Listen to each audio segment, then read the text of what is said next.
This is a CBS News Pittsburgh special presentation. Hi, I'm Jon Delano, Money and Politics Editor, KDKA-TV, CBS Pittsburgh.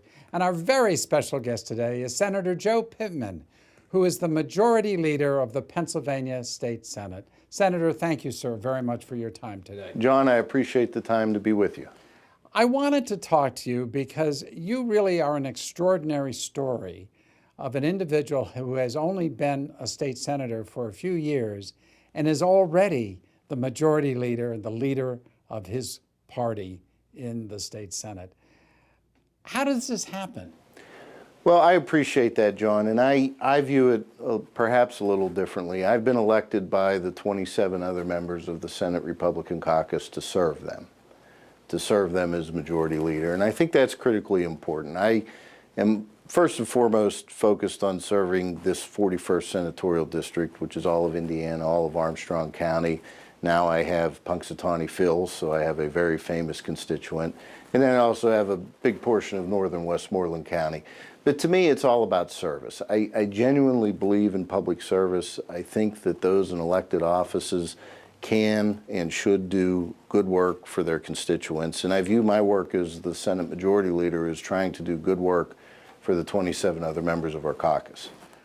But the fact that you are majority leader, as essentially in your first full four-year term, is pretty remarkable. And it has a lot to do with the fact that you actually served in the Senate in a different capacity, right? I was very, very blessed to serve as Senator Don White's Chief of Staff. And when I look back on anything that I may do in this position or in my time in elected office, I have to say that my 19 years as his Chief of Staff were a very humbling experience. And I was honored to be his Chief of Staff the first day he walked into office and the last day he walked out. And Senator White was a mentor to me, still is a mentor to me, and he taught me a lot about constituent service, about customer service, about engaging with individuals that maybe don't see things the way you do, but at the end of the day, trying to get to a common ground and actually accomplish something. I want to ask you a little bit about your role as majority leader in a few minutes, but let me first ask you to tell us, give me the elevator speech. Who is Joe Pittman? Well, I grew up in northern Indiana County. I'm proud to say I graduated from Purchase Line High School, which is a rural school district in northern Indiana County. I was on the school board at Purchase Line at the age of 18, and I spent 3 years as a member of the school board, and I have to say that that probably was the most beneficial experience I've ever had in terms of working in the environment that I'm working in now, because it taught me very quickly that you're one of 9 individuals on a board. And if you're going to make change, if you're going to do something productive, you need 4 other members to see things the way you see them. And you have to open your mind to see things the way they see them. But I was motivated mainly because of what happened economically in our community in the 1990s when coal mines shut at a massive pace. And my dad was one of those coal miners, tens of thousands of coal miners, who lost his job in the early 90s. And we were fortunate. My mom was a public school teacher, a special education teacher, but I saw so many of my family and friends go through devastation whenever their father, in those situations, lost his job, and they lost their economic viability. And that story repeats throughout Western Pennsylvania. And so I truly feel that I have an obligation to try to turn our communities around to make sure we have economic opportunity for the next generations. You really are a Western Pennsylvanian. Through and through, through and through. My wife is from Armstrong County. She grew up in Rural Valley. I grew up in Indiana County in Hillsdale, and we're fortunate to have our 4 children here. This is home, and Lord willing, it'll always be home. And you're a Penn State grad, I believe. I am, yes. I graduated from Penn State. I went for political science, and that's a story in of itself. You know, my dad, when he lost his job in the coal mines, he looked at me and he poked his finger in my chest and said, I don't care what you do, but I want you to go to college. And then, of course, I told him I was going for political science, and he said, well, what on earth are you going to do with that? But the point was that at that time in these communities, the only opportunity was to go to college and then likely go somewhere else. And I've been fortunate enough to be able to remain in the region. But the one thing I'll say is I look at my children now, and the dynamics, I think, in our labor force have changed, because I look at my kids now and I say, I don't care what you do, but get on a backhoe and learn how to run it. Because I think that's where a lot of our opportunities now are in this region. You have, as a senator now, as a state senator from this area, as we just mentioned, become the majority leader.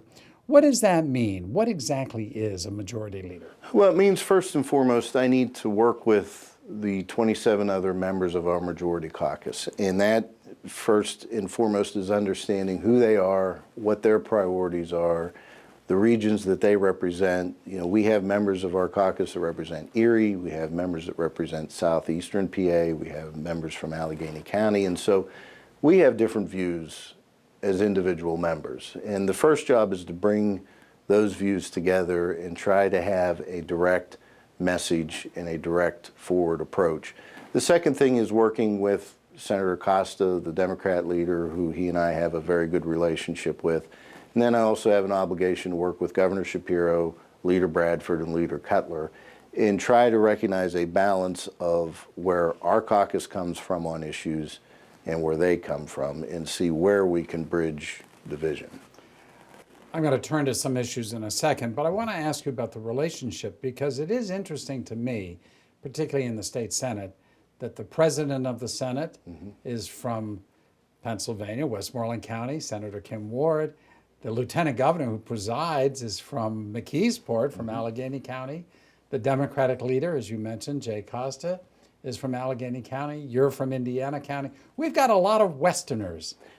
What does that mean for this region? Well, I think first and foremost it means there's an opportunity. There's an opportunity for a strong voice from Western PA across partisan aisles.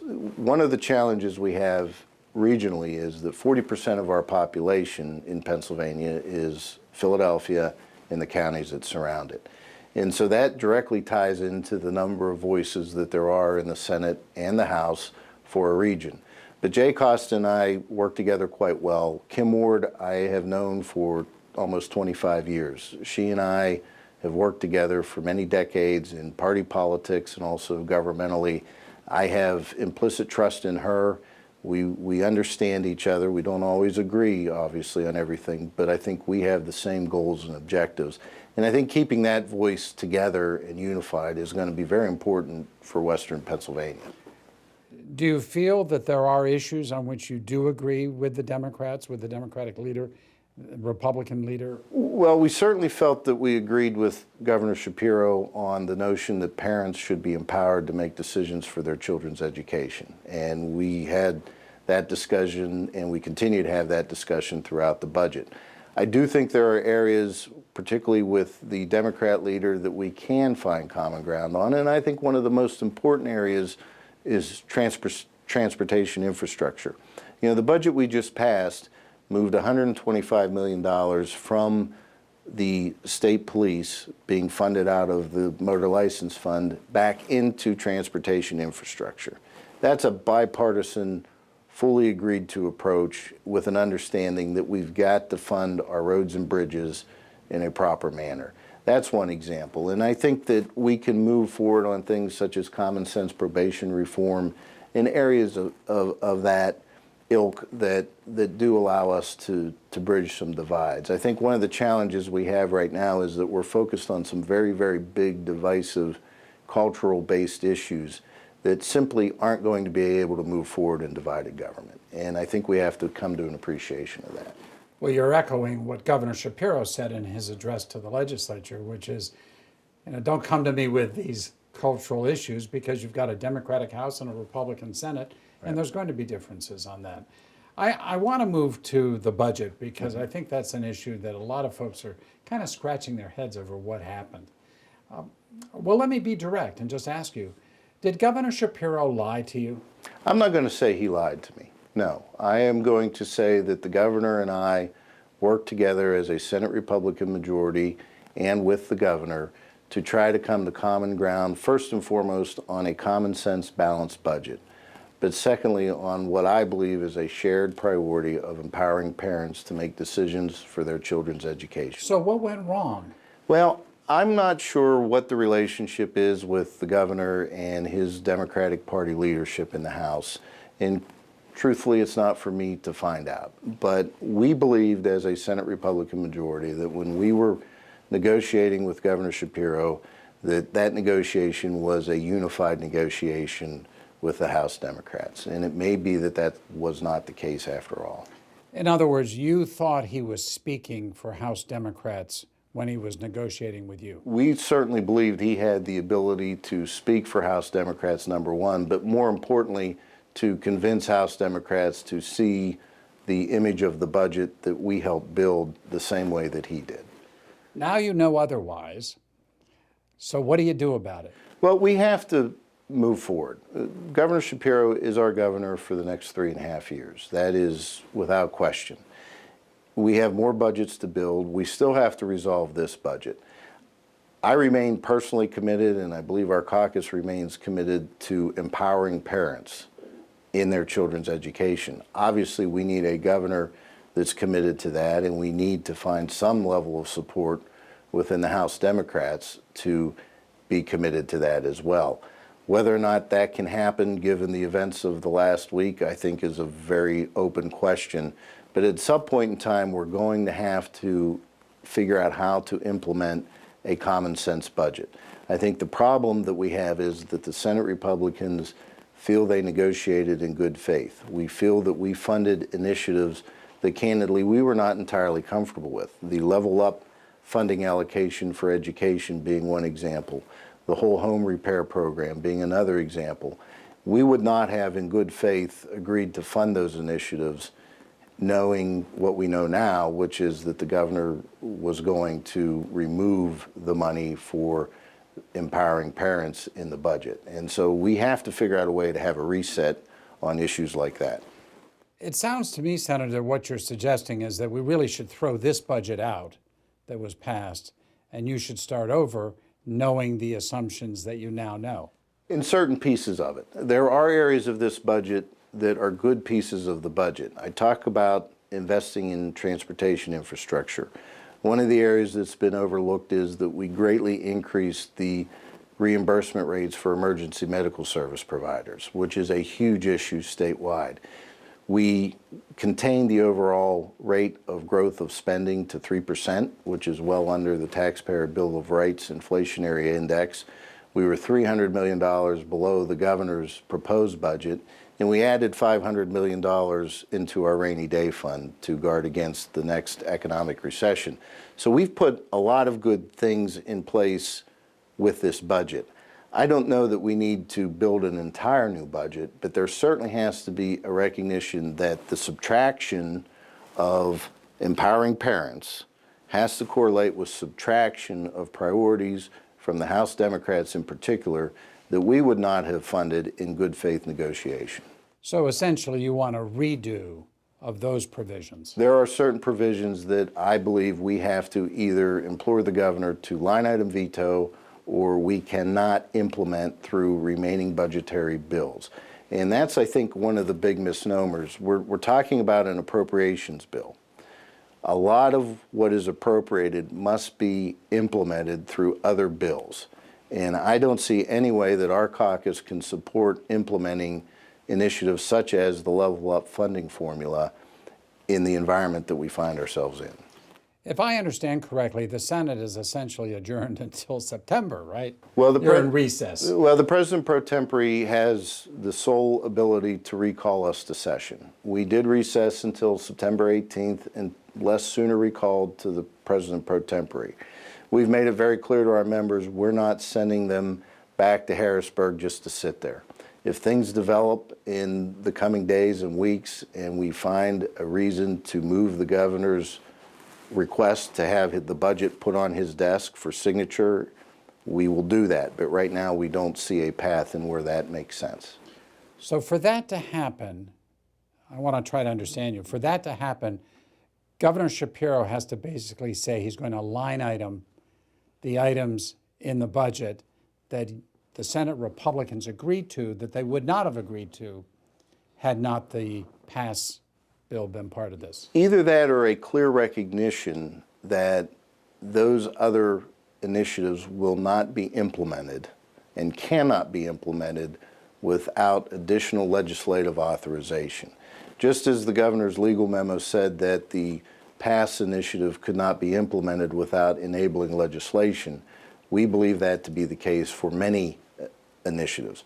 My ultimate hope would be that if this would reach the governor's desk, that he would sign it and he would allow the pass initiative to be funded and we could work on how to implement it, but obviously that's going to be his decision. It sounds like you're in a real deadlock. There's going to have to be movement by somebody for this to go forward, or there's no budget. Well, there is going to have to be movement, and I certainly recognize that. I think the members of the Senate Republican majority recognize there's going to have to be some movement at some point, but it also means that our friends on the other side of the building have to recognize that as well, and that's a key.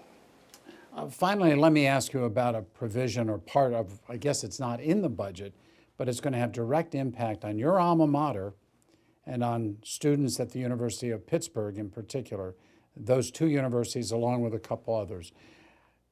The failure of the legislature to appropriate monies for our state-related universities, these universities are telling us, is going to mean a tuition hike for in-state students this coming fall. What's your reaction to that? Well, we have to figure out a better way to communicate with the state-related institutions on our expectations of what it means to be publicly subsidized. And I think that there are a lot of concerns among many of our colleagues that we need to understand that whenever we're giving them public dollars, that there's an expectation that those dollars are used for the basic instructional motivation of making sure that those institutions, to your point, keep tuition down, provide a clear education that does not have a political undertone to it. And a lot of the churn is about that. And I think particularly in the University of Pittsburgh world, there have been some mistakes. Candidly, their retention of the former Secretary of State, I think, was a critical misstep on their part. But those kinds of things don't help the dialogue. But we've got to figure out a way to convince the state-related institutions that they have to appreciate that when they receive public dollars, there's a different expectation from the legislature on how they conduct themselves in the community.